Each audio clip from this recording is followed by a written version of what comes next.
यो काम किन नगरे हजुरहरूले? हाम्रो ट्राफिक इन्चार्जले किन काम नगर्नु भएको सिडिओ साहबले अगाडि भन्नु होला। अनि हजुरले पनि किन काम नगरे? यो नियम अनुसार भाडा दर कायम गरेको छ नेपाल सरकारले। कति छ? जुम्लाको भनेको 1021 रुपियाँ छ। यो यातायात व्यवस्था विभागको तपाईँको पत्र हो। यहाँ भाडा लगिन्छ, यहाँ टिकट छ है हजुर। यहाँ हेर्नुहोस् त कति छ? 1650। यहाँ अर्को भाडा छ तपाईँको कति छ यसको? 1700 है। कर्णाली अञ्चल यातायात व्यवसाय सङ्घ, सुर्खेत देउती बजार यातायात, अनि अर्को कुन रहेछ यो? पञ्चकोशी यातायात है। मैले छोटो कुरा गरेँ। अर्को मध्यपश्चिम जीव यातायात सेवा प्रणाली है।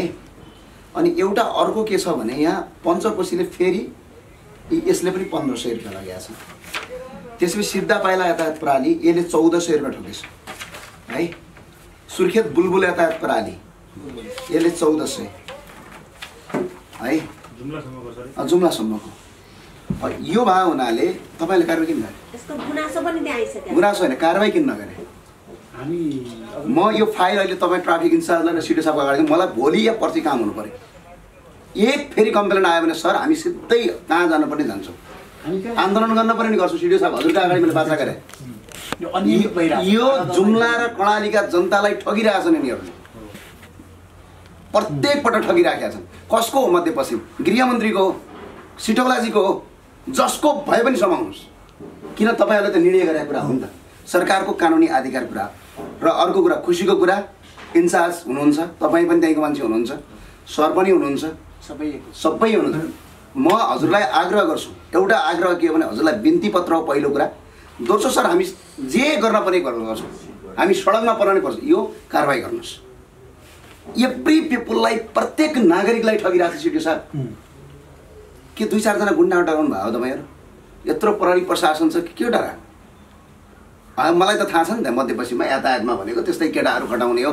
त्यो त मैले भोगेको छ नि त, सबै हजुरलाई पनि थाहा छ, मलाई पनि थाहा छ, हाम्रो ट्राफिक इन्सपेक्टरलाई पनि थाहा छ। किनभने हामी त कर्णाली केटाहरू हौँ नि त। यो इनफ भएको छ।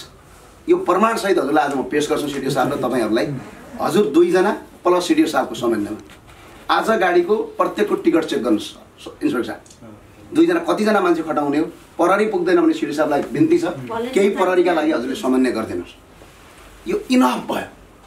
एउटा जुम्लातिरको कर्णालीतिरको, ल हामी त हल्का पढे लेखेका छौँ, हामी हल्का बोल्न जान्दछौँ, के जान्दछौँ? त्यो काला पहाड काम गरेर आएका मान्छे हो।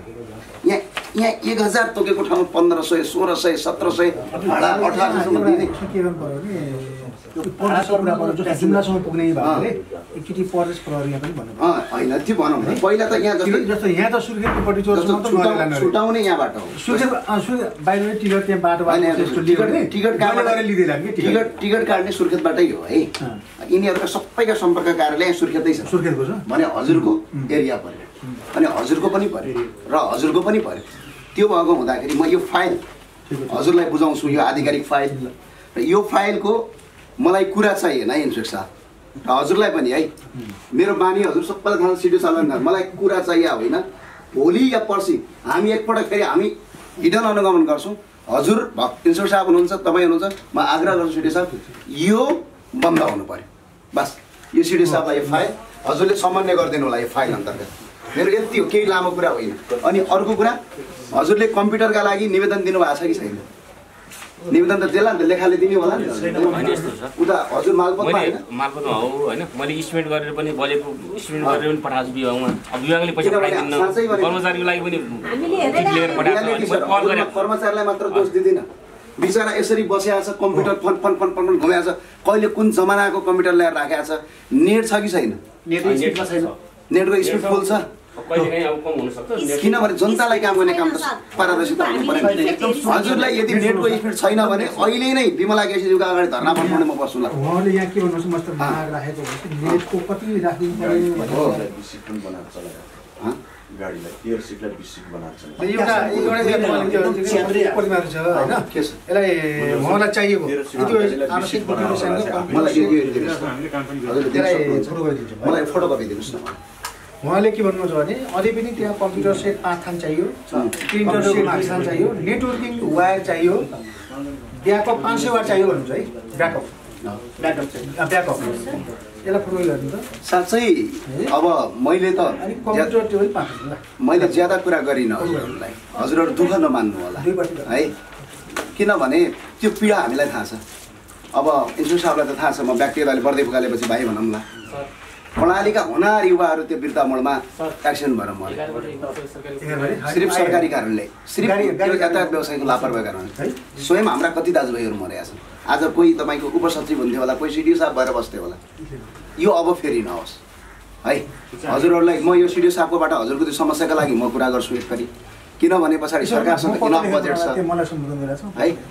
ल है ल त्यही गरौँ। अनि यस्तो त ज्ञान अब यो हामी पनि सबैको आफ्नो आफ्नै पीडा समस्याहरू हुन्छन् है। यो समस्याहरूको बावजुद पनि हामी लागि पर्ने हो।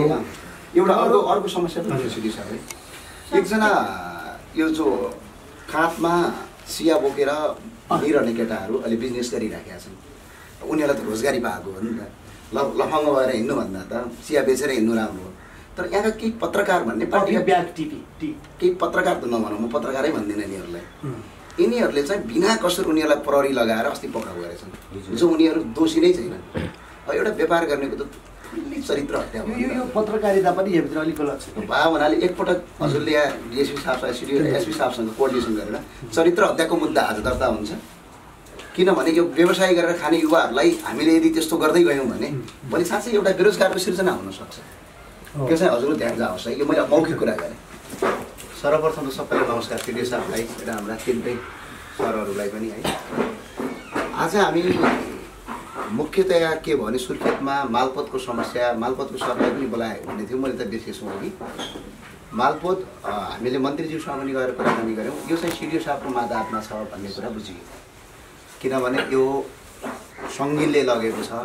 सङ्घले लग्यो हुनाले हामीले चाहिँ चाहेर पनि गर्न सकेका छैनौँ भन्ने कुरा गरेको थियो। मालपोतमा यस्तो अब हामीले त कल्पना गर्न सक्दैनौँ कि यति ठुलो समस्या छ कि मान्छे रोइराखेका छ, लाइन लागेको छ। साना बालिकाहरू दुध चुसाउँदै गरेको आइमाईहरू 7-8 दिनसम्म कन्टिन्यू लाइन लागेको छ, त्यो पनि सरकारको सेवा लिनका लागि है। एकजना हिजो जुम्लाको एकजना दिदी त नाङ्गो खुट्टा मालपोतमा लाइन लाग्नु भएको छ।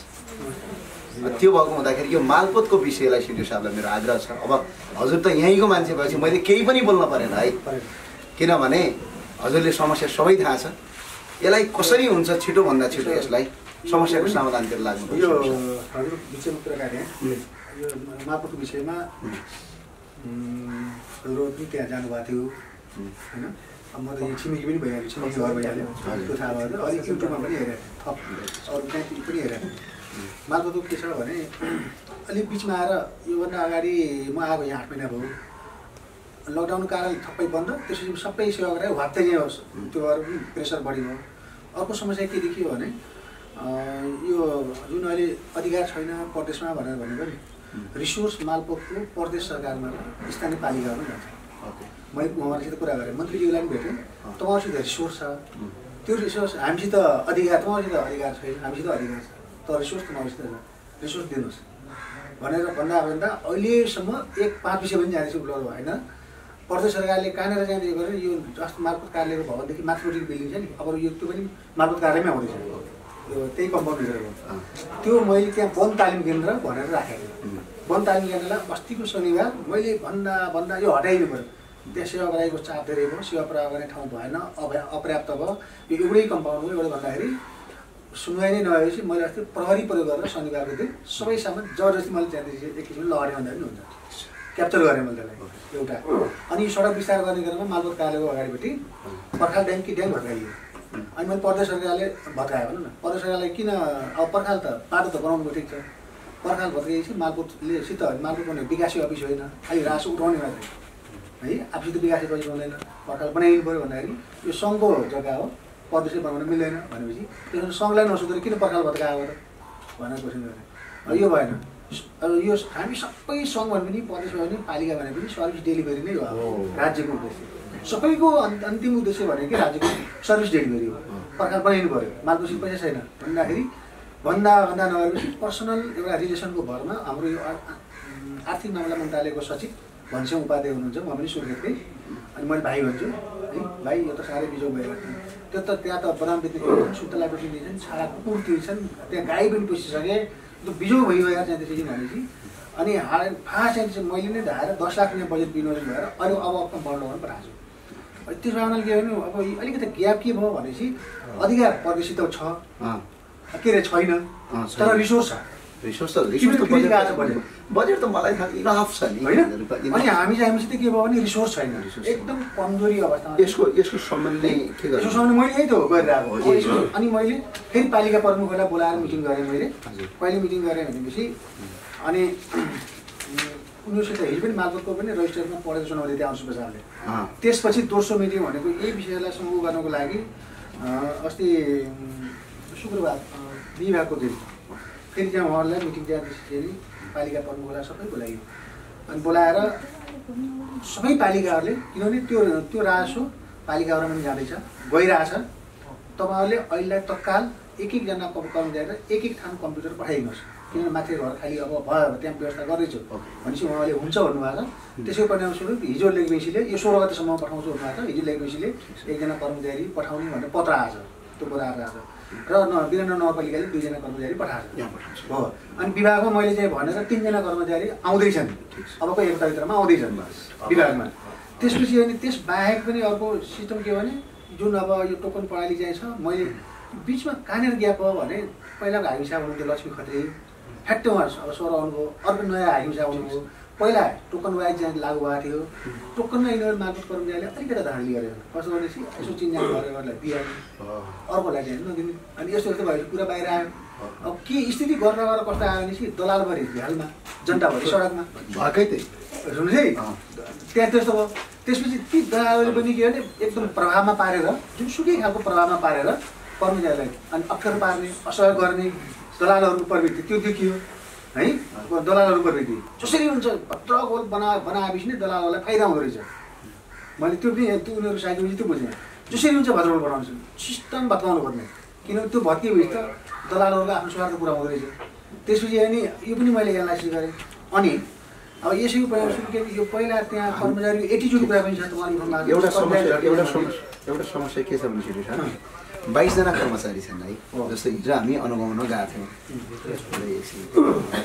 हामी 22 जना कर्मचारी छौँ रहेछन् 22 जना मध्ये 1 जनालाई हिरासतमा लगिया रहेछ अब रहे 21 जना 21 जना मध्ये तपाईँको करिब 11 जना मात्रै 11 जना मात्रै समयमा उपस्थित भएको देख्नु मैले युट्युब हेरेको थिएँ 11:24 बजीसम्ममा चाहिँ आछन् अनि 11:23 मा जम्मा 11 जना मात्रै आए बाँकी 10 जना आएका छैनन् त्यतिखेर अब यो भनेपछि अब मालपोतको हाकिमसँग मैले कुरा गरेको म आफै कन्फ्युज भएँ कि उहाँ के बोलिराख्नु भएको छ है उहाँ कस्तो अनभिज्ञ नै हुनुहुन्छ त्यो क्षेत्रमा समस्या ग्याप के भइदियो भने पहिला आइसा धेरै बोल्नुहुन्थ्यो ट्याक्क सोधिरहेको थियो अहिले आइसा ठ्याक्कै उल्टो आइदिएको पटक्कै नबोल्ने होइन त्यसले गर्दाखेरि अनि यो ट्रान्जिसन पिरियड जस्तो हो अनि 7 दिन जति लाग्यो भनिदिएछन् कुनै अनि कहिले टोकन सिस्टम जुन लागु गरे अब टोकन सिस्टम हटाइने भने हाकिमले घोषणा गरिदिएपछि यसरी भद्रगोल भयो कि म बिहान 4 बजी उठेर मालपोतको भिड मैले आफै लाइन लगाएर म आफ्नै हस्ताक्षरले लाइन लगाएको छु मैले र त्यो हस्ताक्षर पनि छ यो ह्यान्ड राइटिङ हस्ताक्षर उहाँको मैले 250 जनाको हो बिहान यो गावना पनि छ म दिनको 3 पटक सम्बन्धित फाँसमा बसेर कहाँ प्रब्लम छ त यसमा कति हामीले 7-8 दिन लाग्ला भनौँ न अनि मैले के भने अब नयाँ कर्मचारी आयो भने काम छिटो हो अनि दुईटा कुरा छ एउटा के भने सुधार गर्नुपर्ने कुरामा प्रदेश सरकारले कर्मचारी पठाइनु पर्यो नि अनि यिनीले त एकछिन यो कुरा मलाई विमला केसीले के भन्नु मेरो केही पनि अधिकार छैन सकिन्छ मलाई है हामीसँग केही पनि अधिकार छैन यो चाहिँ अब त हामी उयो लेख्छौँ है हजुरको हाम्रो केही पनि अधिकार छैन चाहेर पनि गर्न सकेका छैन त्यो हामीसँग भिडियो रेकर्डै छ अब प्रदेशले कर्मचारी पठाउन सक्ने अधिकार छ काजमा पठाउन सक्ने प्रावधान छ यस्तो छ प्रदेशमा माथि सङ्घको मुख ताक्ने होइन के समस्या हाम्रो हो नि यहाँ हो सम्बन्ध नै हामीले गर्ने होइन आफ्नो दुई चारजना कर्मचारी यसो अनि अर्को पनि उपाय छ कर्मचारी पठाउन सकिँदैन भने रिसोर्स त्यहाँ गएको छ त्यो रिसोर्सलाई मालपोतमा पठाइनु पर्यो यसले कर्मचारी करारमा राख्छ ठिक छ धेरै राम्रो हो त्यो यदि कर्मचारी पठाउन सकिँदैन भने करारमा यदि सक्दैन भनेपछि यिनीहरूले बजेट दिनु फेरि सङ्घलाई दिन मिल्दैन भने पालिकालाई दियोस् सम्बन्धित पालिकालाई दियोस् प्रदेशले बजेट त्यो त दिइरहेछ नि अन्य कामको लागि पनि ठिक छ दिइरहेछ मालपोतको प्रयोजनको लागि एकैजना कर्मचारी सम्बन्धित पालिकाले पनि आफै नियुक्ति गर्छन् पालिकालाई दियोस् होइन आफै त्यहाँदेखि नियुक्ति गर्छन् अनि पालिकामा मालपोतको पैसा गएको छ उसले पनि बेसी गर्ने कम्प्युटर वर्षको कति गएको छ एक ठाउँ कम्प्युटर एउटा कर्मचारी मालपोतको लागि त्यहाँको श्रेष्ठ सुधारको लागि भनेर त्यहाँको बजेट विनियोजन गर्ने पनि हुन्छ है भनेपछि हजुरले पालिकालाई पनि चिठी काटेर आउँदैछन् चिठी पनि आइन्छ मैले पालिकालाई सबै कति लाग्ला अब एक हप्तामा 16 गतेसम्म भनेर निर्णय गरेको ठिक छ अब मेरो दिनदिनै मैले पनि फोन गरिरहेको छु होइन अनि त्यो यातायातको सरकारमा त्यसपछि अर्को चाहिँ यसैमा के छ भने होइन हजुर अनि यसैमा अर्को मैले ज्ञानेन्द्र सरलाई सम्बन्धित ठाउँमा पुऱ्याउनु भनेको यहाँ एउटा अर्को के रहेछ भने यदि यो विकल्प नम्बर 1 भयो कर्मचारी पठाऊ भन्ने है ठिक छ नम्बर 2 मैले विभागमा कुरो गर्दाखेरि भने के हाम्रो सहायक छ काठमाडौँ भक्तपुर ललितपुर कहाँको पालिकामा ह्यान्डओभर भइसकेको छ आर्थिक वर्षमा नेपाल सरकारले 50वटा नगरपालिकाहरूलाई चाहिँ मालपोतको श्रेष्ठहरू चाहिँ ह्यान्डओभर गर्ने भन्ने प्रोग्राम छ कि त्यस अन्तर्गत चाहिँ वीरेन्द्रनगर नगरपालिका पनि चाहिँ ह्यान्डओभर गर्नेमा पर्छ त्यो चाहिँ स्क्यान गरेर श्रेष्ठहरू आर्थिक वर्ष भनेपछि असारसम्म किन जति सक्दो छिटो पालिकामा ह्यान्डओभर गरिदियो भने धेरै राम्रो पालिकामा रिसोर्स छ जनशक्ति छ त्यहाँ जवाबदेहिता जनप्रतिनिधि छ है त्यो व्यवस्थापन चाहिँ हुन्छ यस्तो अनि अर्को कुरा सुन्नु सर पालिकामा ह्यान्डओभर गर्ने कुरामा चाहिँ यताबाट चाहिँ पालिकामा ह्यान्डओभर गर भनेर केही आधिकारिक लेटर काट्नुपर्छ केन्द्रले गर्ने भने यो विभागले गर्ने विभागको कुरा एकपटकमा मिटिङमा राख्ने बाचा गर्छु छिटोभन्दा छिटो किनभने साह्रै समस्या पर्यो प्रदेशको राजधानी हो अन्य जिल्लाभन्दा धेरै अलिकति पौराणिक समस्यामै आइसकेको छ छिटोभन्दा छिटो चाहिँ ह्यान्डओभर गर्नु ठुलो एउटा समस्या समाधान हुन्छ है यो के हो भने यो हामी सबैको उही पनि के भने प्राथमिकता के भने सर्भिस डेलिभरीलाई ध्यान नदिएको कारणले समस्या हो नीतिको समस्या छैन रिसोर्सको समस्या छैन है रिसोर्सको त समस्या छैन होइन तर त्यसै यो यसले गर्दाखेरि के भने हामीले चाहे प्रदेश सरकारको पनि चाहे नगरपालिकाको स्थानीय पालिकाको कुरा गरौँ चाहे सङ्घको कुरा गरौँ होइन यसमा हामीले समन्वयकै अभाव हो यो समन्वयमा म जिल्ला प्रशासनमा प्रमुख जिल्ला अधिकारी आइसकेपछि मेरो 80% काम मालपोत फेरि भएको छ रिजल्ट देखिएको छैन देखाउने कोसिस गर्दैछु होइन अब अहिलेसम्म 18वटा बुँदा मालपोतलाई यो गर भनेर म सुधार दिएको छु नीति आएदेखि र पछिल्लो पटकमा 10-17 गते एउटा टोकन प्रणाली लागू गर भने सकेर लागू गर्न मैले पनि अस्ति 8 गतेदेखि लागू गरिरहेको छु नम्बर 2 यो हालको वन तालिम केन्द्र भएको भवनमा तुरुन्त स्थानान्तरण गर भनेको मालपोतले सकेन मैले नै प्रहरी अस्ति शनिबार के अरे 1 टन भन्छ नि एउटा ट्रक दुईपटक ट्रक पठाएर सामान्य झारेमा जबरजस्ती नै झारेको है अनि यो नम्बर 3 आवश्यक कर्मचारी स्थानीय विभाग अथवा मन्त्रालय माग गर्ने भने त्यहाँ निर्देशन दिनु नि त मैले अनि मैले 10-7 गते विभागमा कर्मचारी माग गरेको छु पत्र यही छ 10-7 गते र अनि पालिकाहरू पनि निर्णय गरेर पठाएको 16 गतेसम्म पठाउँछु भन्ने चाहिँ छ है यो बुँदागत रूपमा एक्सन प्लान सहित मैले नै गरेर तयार गरेको सन्दर्भमा अनि अब यसरी पर्खा निर्माण कार्य सुरु गर्नु भने छु अब मै आफै दौड्नु गएर 11 गतेको दिनदेखि अस्ति 11 गतेदेखि सुरु गरिरहेछ है अब यो कम्पाउन्डभित्रको क्यान्टिन हटाउने भनेको छु मैले कम्पाउन्डभित्रको क्यान्टिन हटायो भने काम हुन्छ होइन ठाउँ यसै सानो छ र कतिपय त्यहीभित्र पनि केही काम हुने भन्ने चाहिँ भयो अनि अन्य चाहिँ अब धेरै कुराहरू चाहिँ छन् अलि चाहिँ नगर्नु तर त्यो कार्यालयको प्राङ्गण अगाडि त्यस्ता टहराहरू राख्नु हामीले त्यही 15 अब कर्मचारी नयाँ आइदियो भने समस्याको समाधान होला अर्को सर जस्तो कार्यालयको सुरक्षालाई सुरक्षा गार्डको व्यवस्था गर भनेको छु यो परामर्शबाट हुन्छ नि सेक्युरिटी राखेको हुन्छ त्यसलाई धेरै पर्दैन असारसम्मलाई 2 लाख भएको हुन्छ त्यो 2 लाख मागपछि पैसा छैन पालिकाले हामीसित हामी अब रिसोर्स कहाँ छ पालिकामा र प्रदेशमा बजेट पठाइदियो हुन्छ नि मैले आज पनि लेखापाल बोलाएको छु सुरक्षा गार्ड राख्नु कम्ती ए ल तपाईँ सुन्नुहोस् है सुरक्षा गार्ड होइन तपाईँलाई मैले अघि बनाएँ अनि सुरक्षा गार्ड राखेलाई 2 लाख रुपियाँ पुग्छ असारसम्मको लागि अथवा हिसाब गर्नुहोस् माग गर्नुहोस् नगरपालिकामा या प्रदेशमा या विभागमा या त्यहाँ कहाँ अब आउँछ भने आउने कुरा एस्युरेन्स छ भनेपछि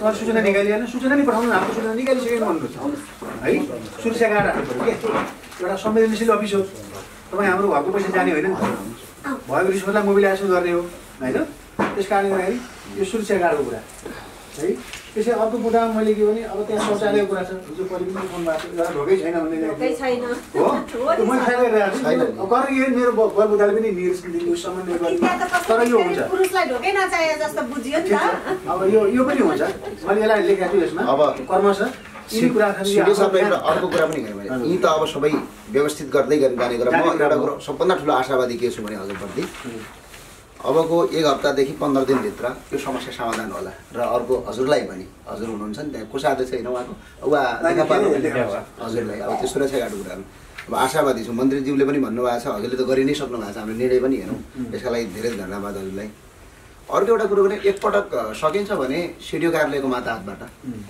स्टिङ अपरेसन टिम पनि ठोक्नुहोस् एकपटक इनफ भएको छ यो दलालहरूले दलालहरूले यस्तो दुःख दिन हिजो 2-4 जना दलालहरू हामीसँग बाजी राखेका थिए किनभने हामीसँग छ नि त अब हामीले त भन्न नहुने किन हामी त हामीसँग को मान्छे गरायो भने त उसको हामी नालीबेली निकाल्ने हो निकाल्दाखेरि चाहिँ हिजो कोकोले के बोले कोको चाहिँ बाजी आए कसको चाहिँ थियो र अनि भन्ने उनीहरूले के भन्छन् जब कर्मचारीको हामीलाई रेकर्ड छ कि 10-23 मा अन्तिम कर्मचारी आएका छन् कुराकानीमा अनि दुईटा ग्रुप पत्ता लगाए दलालले जति भद्र गर्नु उनीहरूलाई त्यति फाइदा अनि उनीहरूलाई त बेनिफिट छ नि अनि त्यसको लागि मैले के गर्दैछु भने त्यसको लागि मैले हिजो नै सूचना मालपोतको कार्यालयमा सूचना टास्क गर्नु होला त्यो सूचना भनेको मालपोतको मैले यहाँ टाइप गर्न लगाएर माथि मालपोतको उसमा त्यो सूचना के भने अब फागुन 10 गतेदेखि सबै हस्तलिखित होइन कम्प्युटराइज फार्महरू अनिवार्य रूपमा पेश गर्ने भनेको त्यो किन भनेको भने अब नयाँले रोएको ठाउँमा कम्प्युटर राखेर तल सेवा परामर्श भन्ने सेवा परामर्श खोल्छन् नि है खोल्छन् त्यहाँ हाम्रा बुढा मेरो बुवाका उमेरभन्दा पनि अझ माथिका लेखन दासहरू बसेर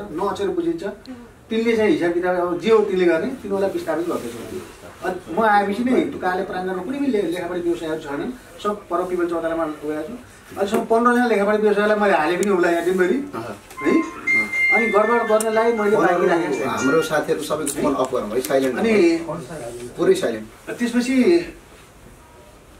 अब यो बिस्तारै कम्प्युटराइज गर्ने हिसाबमा हस्तलिखितलाई हटाउने फागुन 10 गतेदेखि कम्प्युटराइज गर्ने अनि न त दर्तै नहुने भनिरहेको छु मैले त्यो भने 1 महिना अगाडि सूचना गरेपछि त साथीभाइहरू भाइ छोराहरूले त तल गरिहाल्छन् केही चाहिँ कम्प्युटर गर्ला एकछिन वर्ष रोजगार 2-4% कमाउँछन् तर तिनीहरू पनि के अरे एकाउन्टलाई बोलाउने कारण अब 2 नम्बर हो त्यो सूचना चाहिँ अब 10 गते निस्किएको छ अब त्यो यस्तो काम प्रयोजनको लागि भनेर सूची दर्ता गर्नको लागि सूचना निकाल्ने कसले गर्ने त अब त्यो काम सूची दर्ता गर्ने हामी त सूची हुनु पर्यो हैन कम्प्युटराइज गर्ने अब यो ल भन्नु सबैलाई नमस्कार सूर्य सरलाई पनि नमस्कार म भीमबहादुर साई अभियानको केन्द्रीय सचिव मैले केही छोटो प्रश्नहरू छ जिज्ञासाहरू यो सरले कुरा गर्दै गर्दा जस्तो मालपोत कार्यालयको सार्वजनिक सेवा प्रवाहलाई व्यवस्थापन गर्न हाम्रो प्रशासनबाट अब के गर्न सक्छ मैले भने यो गरिराख्नु यो अहिले जुन कम्तीमा 22 वटा बुढा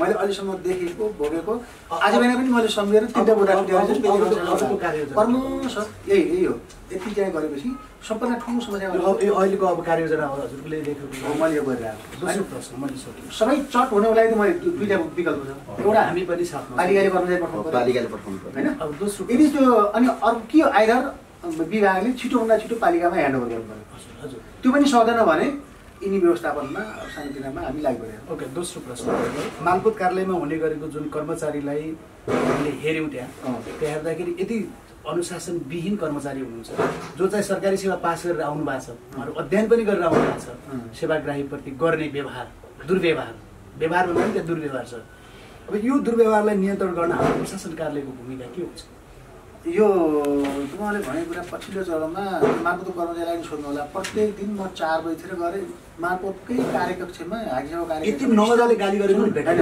मन्त्रीले कार्यालयको हाकिम साहबकै कार्यकक्षमा त्यहाँका कार्यालय सहयोगीसित बसेर मैले इसा मिटिङ गरिरहेको छु सोध्नुहोस् नभए उहाँलाई धेरै सम्झाइरहेको छु ओरिएन्टेसन गरिरहेको छु तपाईँको एटिच्युडको प्रब्लम छ होइन यस्तो चाहिँ नहो तपाईँलाई गाह्रो हुन्छ भने कार्यालय अन्त कार्यालय पनि छन् त्यो घाइसी तनाव लिएर पनि त्यहाँ पोखेको देखियो होइन हो त्यस्तो चाहिँ छन् केही चाहिँ त्यो समस्या पनि छ त्यो समस्या अर्को पक्षबाट पनि हामीले के गर्नुपर्छ भने दुईटै कुरा आउँछ कि इन्भाइरोमेन्ट पनि फरक पार्छ त्यहाँको लेआउट कस्तो छ त्यहाँको काम गर्ने शैली कस्तो छ मान्छेको भिडभाड कतिको छ अनि बाहिरकोले कतिको टर्चर गरेर त्यहाँ चाहिँ हुन्छन् अब एउटा मैले के बुझेँ नि तपाईँलाई म उनीहरू पछि ल्याएँ होइन एउटा हातमा म कम्प्युटर अपरेटर लिएर बसिरहेको थिएँ त्यो कम्प्युटर चाहिँ के भने एउटा इन्ट्री गर्न लाग्यो त्यो घुमै छ कि त्यो कम्प्युटर घुमै छ है त्यो झ्यालिरहेको कम्प्युटर तपाईँ जानुभएको थियो नि घुमै छ अनि बाहिर छेउ छिटो गर्नु न भन्छन् ऊ बिचरा बोल्दैन कि त्यसपछि अनि के भयो भने छिटो अनि मलाई के फिल भयो भने त्यहाँ कम्प्युटरको समस्या हो बाहिरले टर्चर गरिरहेको हल्ला गरिरहेको अर्को गरिरहेको होइन त्यो बिचरा कर्मचारी पनि तपाईँ हाम्रो भाइ छोरा त हो होइन अब उसले के गर्नुहोस् त अब के छ त्योदेखि लिएर थुप्रै समस्याहरू छन् हेर्नुहोस् है वर्किङ इन्भाइरोमेन्ट वर्किङ कल्चर राम्रो छैन त्यो सुधार्नतिर हामी चाहिँ लागिरहेछौँ अनि त्यसो चाहिँ हजुरलाई यहाँ अहिले दलालहरू यो सबैभन्दा बिग्रेको मालपोत कार्यालय दलालका यहाँलाई प्रश्न थाहा छ हामीले भोगेको तपाईँ हामी सबैलाई जानकार पनि छौँ देखेका छौँ र हजुर प्रशासनिक इकाइमा पनि हुनुहुन्छ दलालहरूको जुन चलखेल र त्यहाँभित्र अघि लेखापढीलाई भन्नुभयो जो त्यो धेरै धेरै धन्यवाद छ यहाँलाई जो लेखापढी लेखा व्यवसायीहरू र यी दलालहरू बिचको सेटिङको कारणले गर्दाखेरि वास्तविक सेवा प्रवाहीहरूलाई प्रभाव पर्यो यो विषयमा यी दलालहरूलाई नियन्त्रण गर्न यहाँले के कस्तो पहल गर्नुभएको छ अब पहिला त के हो भने दलालको त्यहाँभित्र प्रवेश किन जानेहरू त्यहाँ भन्ने वातावरण सिर्जना गर्ने हो त्यहाँ गएर कामै छैन भन्ने वातावरण सिर्जना गर्नुको लागि त्यसको लागि के हो भने मैले अघि भने अब सबै कम्प्युटराइज गरिन्छ सकेसम्म अनलाइन सिस्टमलाई गर्ने भने नेपाल सरकारको नीति छ यो विभागको नीति छ अनलाइन चाहिँ गऱ्यो भने दलालको कामै छैन जस्तो हामीले अहिले राजधानीमा पासपोर्ट चाहिँ अनलाइनै गरेर हुन्छ नि त्यो अनलाइनतिर हामी जानुपर्छ टेक्नोलोजी पनि जानुपर्ने हुन्छ हामी त्यहाँतिर यो अनलाइन सिस्टममा त्यो गइरहेछ त्यो जस प्रोसेसमा छ त्यो गएर रियल देखिया होइन प्रोसेसमा छ अनि त्यसपछि अर्को कुरा हामी यो जस्तो रियल इस्टेट होइन कि कम्पनीमा यो व्यवसाय दर्ता गरेर कतै फर्म खोलेर कानुनी परामर्श जस्तो लेखापढी व्यवसाय जस्तो त्यो गरेर उनीहरूले एउटा कर्मचारी आधिकारिक एथेन्टिक कर्मचारीको माध्यमबाट काम गराउने यो धेरै तरिकाहरू चाहिँ छन् हामी बिस्तारै यसमा चाहिँ छलफल गर्दै अगाडि बढ्दै सबैचोटि एकैचोटि गर्दाखेरि मैले दलालहरूलाई त दलाल होस् भित्र जान्न भन्दा बित्तिकै रियाक्सन हुन्छ सिस्टम बनाउने हो कि हामीले जस्तो म तपाईँलाई एउटा कुरा गरौँ हाम्रो सिस्टमको समस्या हो लोकसेवामा मेरो मान्छेलाई पास गराइदियो भनेर तपाईँले फोन हाल्नुहुन्छ कामै छैन त्यो होइन पावरले होइन सिस्टमले काम गर्ने हो कि त्यो तपाईँ हामी सबै लाग्ने हो जस्तो आज बिहान मैले तपाईँलाई भने उद्योग वाणिज्य सङ्घको महासचिवले मलाई फोन गर्नुभएको थियो कि अनि सिटी साहब मेरो दिल्ली जानुपर्ने काम भयो म यसो भनिदिनु पऱ्यो त्यहाँ टोकनको लागि भन्नुभयो कि मेरो 26 गतिको लागि टोकन छ भन्नुभयो त्यो हुँदैन मैले तपाईँलाई एक हप्ता अगाडि तपाईँहरूको निजी क्षेत्रको उद्योग वाणिज्य सङ्घ 2 थान कम्प्युटर पठाइदिनुहोस् भनेर मैले पत्र लेखाएको छु मौखिक मैले भने छु तपाईँलाई त अलिक पऱ्यो नि त तपाईँको लागि म किन भन्ने त्यहाँ त्यो कम्प्युटर पठाइदिनु तपाईँको बाबाको घरबाट जाने होइन गोजीको जाने होइन पठाइदिनु कम्प्युटर ल तपाईँ म चाहिँ त्यस्तो भन्नु होला त्यसपछि यसमा यस्तो भने भन्नुभयो कि अब यो हामी त्यो के भनेपछि सबैले भएन भन्दा पनि मैले के गर्ने त यहाँको अर्डिनेन्सको लागि त्यो सोच्यो भने हुन्छ ओके धन्यवाद म थोरै खुसी मात्रै अब जस्तो यो हाम्रो प्रदेश सरकार हामी हिजो भूमि मन्त्रालयमा पनि गयौँ प्रदेश सरकार र प्रशासन बिचमा नमिलेको तालमेलका कारणले गर्दा मालपोत कार्यालयको मन्त्रालय हजुर भनेपछि जस्तो अहिले स्रोतको कुरा त्यहाँ छ व्यवस्थापन र अधिकारको कुरा यहाँ छ र त्यो दुईटैको चपेटामा परेको भनेको मालपोत कार्यालयको सेवा र मालपोत कार्यालयका कर्मचारी परे मानिलिउँ अब योलाई व्यवस्थापन गर्नका लागि अब हामीले समन्वयात्मक भूमिका कस्तो गर्न सक्छौँ समन्वय उहाँहरूसित पर्सनल रूपमा मन्त्रालयको हिसाबमा सङ्घीय सरकार हिसाबमा हरेक हिसाबमा समन्वय छ तर के हो भने यो फिलिङ चाहिँ हुने कुरा हो कि यो मेरो अधिकार कति छ के छ होइन सुन्नु न त्यो अधिकारलाई जनतालाई राखेर हेर्ने हो अब मैले के गर्न सक्छु त भनेर मन्त्रीज्यूले अनि त्यो सोच्नुभयो भने समस्या समाधान हुन्छ मैले के जति छ मसित अधिकार जति छ रिसोर्स के कन्ट्रिब्युसन दुखेछ मात्रै पोख्नुभयो कि हामीसँग केही पनि छैन स्रोत छैन अधिकार पनि छैन कतिपय कुरा संविधानप्रति गुनासो हुनसक्छ मन्त्रीज्यूहरूको होइन कतिपय कानुनसित त्यो गुनासो भनेको सिडिओसितको होइन क्या सिडिओसितको कुरा के हो भने सिडिओसितको गुनासो त छँदै छैन मैले दिने सेक्युरिटी हो मलाई इन्भाइरोमेन्ट हो मैले कोअर्डिनेसन गरिने हो मार्फतलाई 2 4 पैसा दिनुहोस् यसो 2 4 जना कर्मचारी पठाइदिनुहोस् त्योभन्दा बढी माग त गरिरहेको छैन नि त मैले त्यति पठाइदिएपछि प्रदेश सरकारको जय जय भन्छ यहाँको जनताले भने किन हाम्रो अधिकारको कुरा अनि सङ्घसित कुरा गर्नु पर्यो त त्यो होइन ज्ञानी सर हामीले धेरै ठुलो त मागेको त होइन नि ठुलो सपना पनि होइन नि होइन त्यो उहाँहरूको पोलिटिकल्ली गुनासो होला कन्स्टिट्युसनल गुनासो होला होइन हामीले त एउटा कम्प्युटर मागेका छौँ एउटा कर्मचारी मागेका छौँ 2 लाख मात्र पठाइदियो असारसम्म म व्यवस्थित गर्छु भनेका छौँ त्यसमा त उहाँलाई गाह्रो मान्नुपर्ने कुरै केही छैन, गुनासो गर्नुपर्ने कुरै छैन।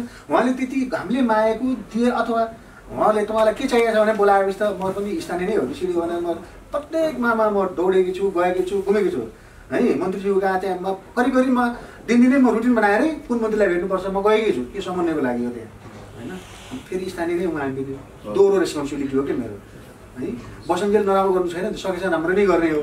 त्यसले गर्दाखेरि उहाँहरूको अलिकति म कहाँ आइसकेर गएको भएले राम्रो हुन्थ्यो। पहिला उहाँ गएर आउनु आउनाले अलिकति गाह्रो भयो होइन, हामी फेरि आउँदैछौँ सर। अहिले अब अन्त्यमा आएछ होला।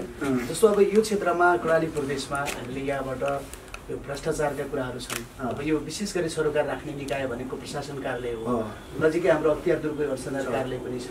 अब तपाईँको राष्ट्रिय सतर्कता केन्द्रभित्र पनि कर्मचारीहरू परिचालित हुनुहुन्छ। यो कर्णाली प्रदेशमा विशेष गरी यो वीरेन्द्रनगर सुर्खेतमा रहँदा हाम्रो 10वटा जिल्ला जोडिएको छ। यो क्षेत्रभरिको भ्रष्टाचारलाई नियन्त्रण गर्नका लागि अब यहाँ यातायात कार्यालयबाट पनि आउनु भएको छ, हजुर यही हुनुहुन्छ। र चाहिँ हामी यो मालपोतबाट पनि यहाँ प्रतिनिधि छौँ। अब हामीले के भूमिका निर्वाह गर्नुपर्छ? अब हजुरले कार्यक्रम के ल्याउनुहुन्छ र हामीले के सहयोग गर्नुपर्छ? एकदम राम्रो चाहिन्छ। अब यो सबभन्दा निगरानी र खबरदारी हो है।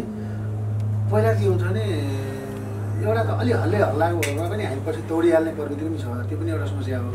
यथार्थ कुरा, वस्तुगत कुरा, तथ्य कुरा पत्ता लगाएपछि त्यसलाई कारवाहीको लागि भनौँ न सकेसम्म एउटा यो भ्रष्टाचार त 3 किसिमबाट नियन्त्रण हुन्छ कि। एउटा के हुन्छ भने एउटा प्रोमोटिभ वेबाट हुन्छ है, प्रबोधनात्मक भ्रष्टाचार गर्नु हुँदैन, जनचेतना अभिवृद्धि गर्ने कुराहरू, र्याली गर्ने, जुलुस गर्ने, बहस गर्ने, परेड गर्ने होइन, खबरदारी गर्ने यो कुरा चाहिँ छ।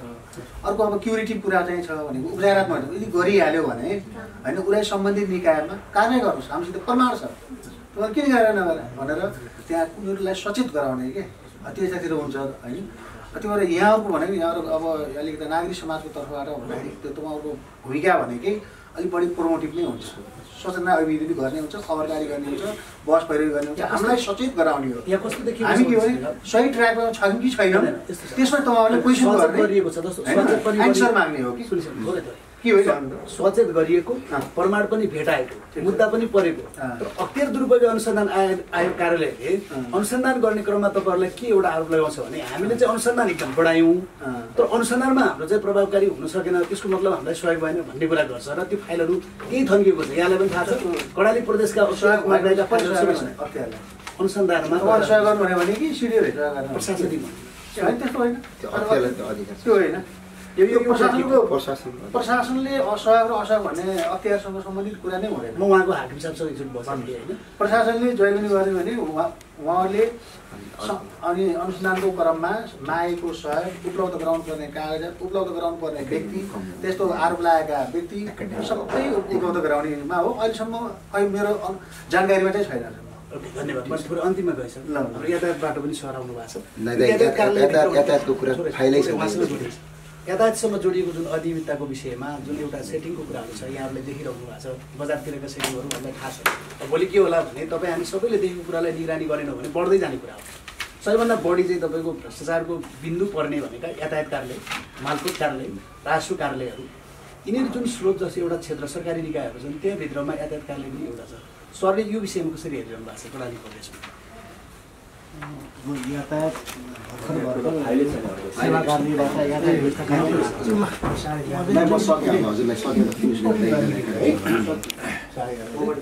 यातायात व्यवस्था कार्यालयमा एउटा हेर्ने नजर के छ भने देशैभरिको यातायात व्यवस्था कार्यालयहरू एउटै प्रकारले चलेका छन्, एउटै ढङ्गले चलेका छन् भन्ने पनि एउटा हेराइ छ। तर यो सुर्खेतमा जुन चाहिँ यो यातायात व्यवस्था कार्यालयले आफ्नो काम गरेको छ त्यस्तो जसरी अहिले चाहिँ अरू अन्तका जस्तो चाहिँ त्यस्तो खालको एउटा सेटिङ मिलाएर काम गर्ने भन्ने कुरो यहाँ अहिले आएको पनि छैन। कतैबाट त्यस्तो गुनासो हामीले सुन्नमा आएको पनि छैन र हामीले 1 वर्ष अगाडि मात्रै अब यो सेवा कार्यालयबाट यातायात व्यवस्था कार्यालय भएको छ। व्यवस्था कार्यालय भइसकेपछि यहाँबाट सवारी चालक अनुमति पत्र लाइसेन्स जारी पनि भएको छ र हामीले अहिले हामीले जे गरिरहेका छौँ त्यसमा त्यस्तो खालको अब चाहे सवारीको क्षेत्रमा होस्, चाहे लाइसेन्सको क्षेत्रमा होस्, चाहे दर्ताको क्षेत्रमा होस्, त्यस्तो कुराहरू आएको छैन। अब यो कस्तो खालको गुनासोसहरू कहाँ आएर त्यो कुरालाई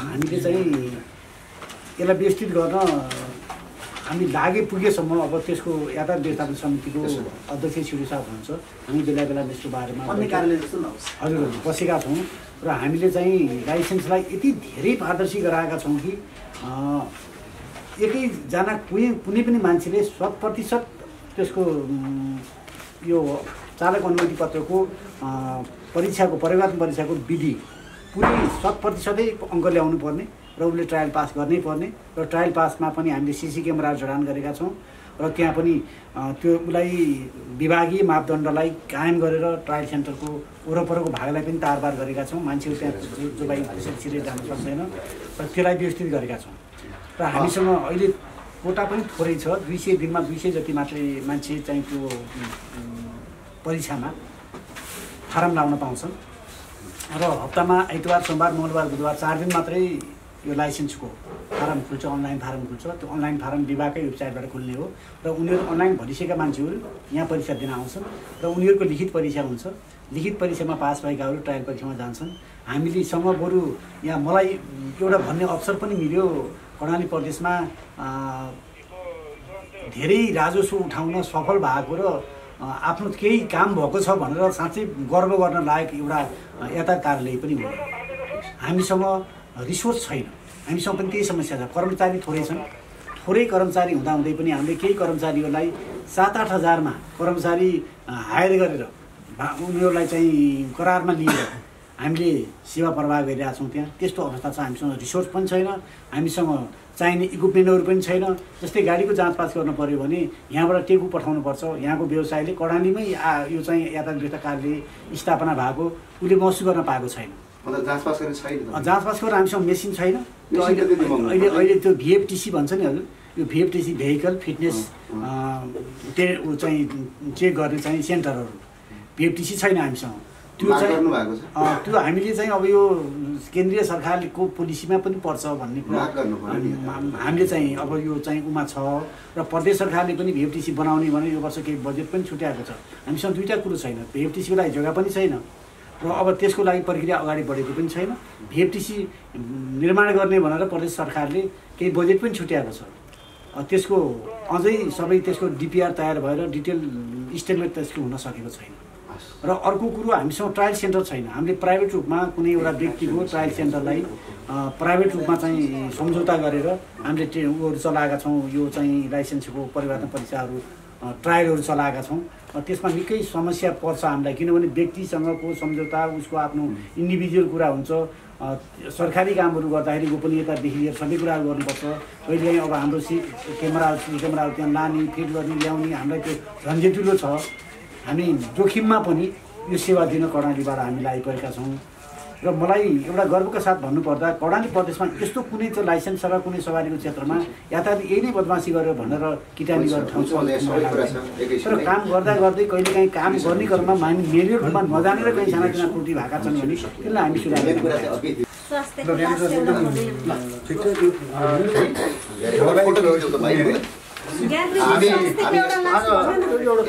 एउटा अर्को पनि छ है, तपाईँलाई ढिला पनि भयो होला। यो ट्रमा सेन्टरमा यो मध्यपश्चिमाञ्चल मैले मुख्यमन्त्री कार्यालयमा यो कुरा गरेँ। प्रदेश अस्पतालमा आज पनि एकजना बिरामी छ, उपचारका लागि बरु हामी गर्छौँ त, हजुरले टेन्सन नगरिदिनु। रिफरका लागि यहाँबाट एउटा रिफर गर्छ। 27 वर्षको विशाल विक दैलेख पिपल बोट घर भएको छ। आज 13 दिन भयो ट्रमा सेन्टरमा मुखले किचेको रहेछ। डाक्टरले त्यहाँ गर्ने उनीहरूले के भन्दा उनीहरूले ट्रान्सपोर्टेसनलाई उसँग पैसा छैन भनेर आज 12-13 दिन भइसक्यो सर। शरीर कुहिएको छ, त्यो बेडमा राखेको हिसाब हामी निरीक्षण गरेर आयौँ सर। उसलाई ट्रान्सपोर्ट गर्ने काम चाहिँ यहाँका एम्बुलेन्समा पठाउने कि जहाजमा पठाउने कि केमा पठाउने काम नगर्ने त हो नि सर। समस्या एटिच्युड हो नि, हजुरलाई थाहा छ नि त। आज हामीले 4 दिन यहाँ उपचार हुन सक्दैन भनेर भन्ने लान सक्दैन। उसले भात खान नसकेर हस्पिटलमा भर्ना गर्दा पनि भात पाएको छैन। पैसा नहो समस्या हो, पैसा आर्थिक होइन। उता त उपचारका लागि हामी गर्छौँ, किनभने उता तपाईँ के छ भने ट्रमा सेन्टरमा हामी नै कुरा गर्छौँ। सबै हामी गर्छौँ। उसको जीवन बचाइदिनु म पर्यो। पनि भन्ने अब यो सामाजिक विकास मन्त्रालयमा हो एकपल्ट त्यो चाहिँ है, भइदिनु। म त्यहाँ भन्छु त्यहाँ नाम के विषयलाई त? सजिलो भन्छु। विशाल विकास सर अब इमर्जेन्सी हजुरको यहाँसम्म आइसक्यो हुनाले अब गेट हेर्ने रहेछ 18 नम्बर पस्दा पनि हुन्छ अहिले राम्ररी अगाडि छ है। मेरो गेटदेखि तल्लोपट्टि गेट छ ए, हुन्छ। अनि अर्को कुरा हजुरको आउनुको एकदम खुसी छ भोलि पनि मेरो जागिर भन्ने कुरा के हो भने सधैँमा जागिरमा होइन त उहाँ नागरिक नै हो भोलि यही माको कार्यालयमा म लाइन लाग्न आउने हो चित्त बुझेन भने तपाईँहरूकै भिडमा आउने हो होइन त्यसो हुनाले त्यो आउनु परोस् त्यो आउनु नपरोस् भन्ने त्यो दिन त्यस्तो दिन नआओस् भनेर हामी एकदम लागिरहेछौँ मैले तोरो दायित्व रूपमा लिएको अनि यसमा के भने म आशावादी छु है हजुरप्रति स्पेसली है। किनभने भोलि चाहिँ यस्तै गरी त्यहाँ लाइनमा चाहिँ पुग्नु नहोस् बिहान 3 बजी आउनु परोस् र अनि एकदम त्यो आवेशमा हाम्रो त्यो काम नभएको पीडाले गर्दा तपाईँहरू भिडमा आउनु पर्छ भन्नेतिर म सचेत छु अब यसको लागि के भने हाम्रा पनि केही रिजनहरू चाहिँ होला हाम्रा पनि समस्याहरू होला होइन धेरै हुन्छ नि समस्याहरू ह्युमन नेचरको कुराहरू होला एटिट्युडको कुराहरू होला रिसोर्सको कुराहरू होला सबै कुरालाई एनालाइसिस गरेर तपाईँहरूले अनि पनि अगाडि चाहिँ बढ्नु होला